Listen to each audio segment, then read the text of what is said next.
Alright, back at Warped Tour 2005, Orlando, Florida. We're on the tour bus of the Offspring, and I have Noodles with me. Hey, how's it going? Great, Noodles. Thanks so much for taking the time out. Sure, man. And how's life on the Warped Tour going for you? It's good. It's good. Yeah, we're having a lot of fun out here.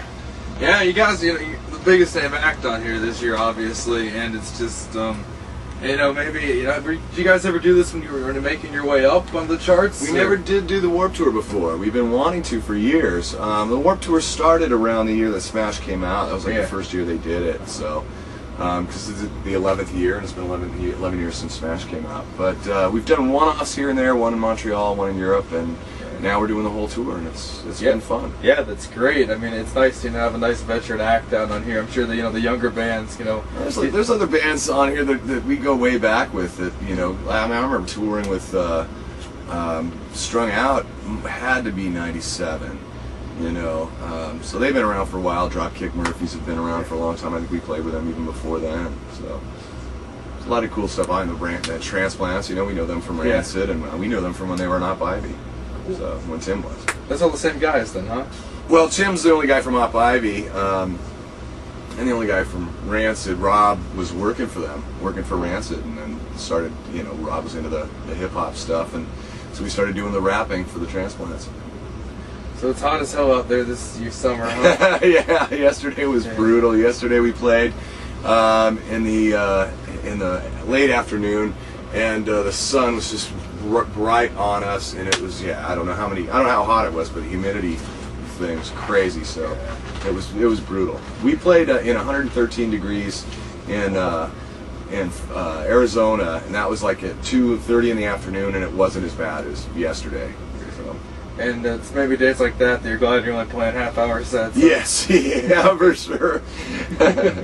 But is that difficult for you? You have such an extensive catalog. You guys have probably been around a lot longer than a lot of these bands on the tour. Is it hard?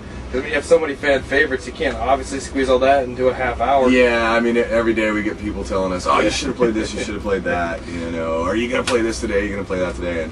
And sometimes we'll use their advice a bit. There'll be one fan who wants to hear "Beheaded" off the first record, so the rest of the audience is kind of just staring at us. So do you mix your set lists up a lot every night, or yeah, we're changing at least one song, sometimes two songs every day. Cool. So, yeah, it's exciting. So, how do you approach showing the Warped Tour differently? I mean, obviously, as a veteran act, you're not struggling like these other bands are to bark and get people over to the stage, but it's still probably a lot different than how you would do a headlining gig. A little bit, yeah, sure.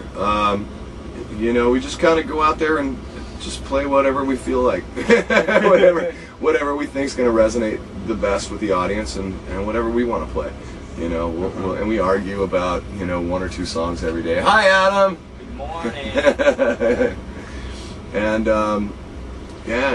it's not that hard. I mean, for a half-hour set, we can come up with plenty of songs to fill that. Cool. And is it what was I going to ask you? It's weird because some of these bands, it's like a lot of these bands that play 100, 200 people clubs, and it's just maybe overwhelming for them. But for you, I remember back in 99, 2000, you just playing huge amphitheater tours. This is almost a more intimate gig than maybe what you guys have been used to. Yeah, well, it's it's outdoors, so it's just got more of the festival kind of feel to it. And we've done a bunch of festivals mostly in Europe. And it's kind of cool. It's just more like a picnic atmosphere, It's not as hairy as some of the big European festivals like Reading and Leeds, and those ones are big. So it's a little more fun, just more of the picnic kind of atmosphere. Just going out there and kicking ass in the middle of the day in the sunshine. It's actually really fun. Who are your favorite newer bands? I don't know if you've checked a lot out on the tour, but is it that you think are might have a chance to make it and climb the charts? Yeah, God, there's a lot on here. I'm loving My Chemical Romance. They certainly don't need any help. Those guys are doing great. This band, Valiant Thor, is super cool. They're playing the Hurley stage or the Volcom stage every day, and sometimes the Volcom stage is in like the amphitheater part. The Volcom and the Hurley stage will be side by side. And one day they played, and a thunderstorm came in and chased 8,000 people under the tent over the amphitheater, and so they got to play for 8,000 people. When normally they're playing to 100, 200 people in a small club. So they were stoked. there's a lot of great bands on that. Bedouin Soundclash doing a reggae thing's pretty cool. Reggie in the Full Effect, doing great. There's a bunch of great bands. Yeah. No, those are just some of the smaller stage bands. Dork is another band that I hear is killer. Yeah. Is it difficult adjustment? I mean, I've seen a few of these Warped Tour different stops, and there's no setting that's alike. I mean, You here's never the know, giant yeah. field. I mean, if you play in the stadium and amphitheater, I know the one in Cleveland, it's like they got the stage divided in thirds with the tin roof over it. Right, It's yeah.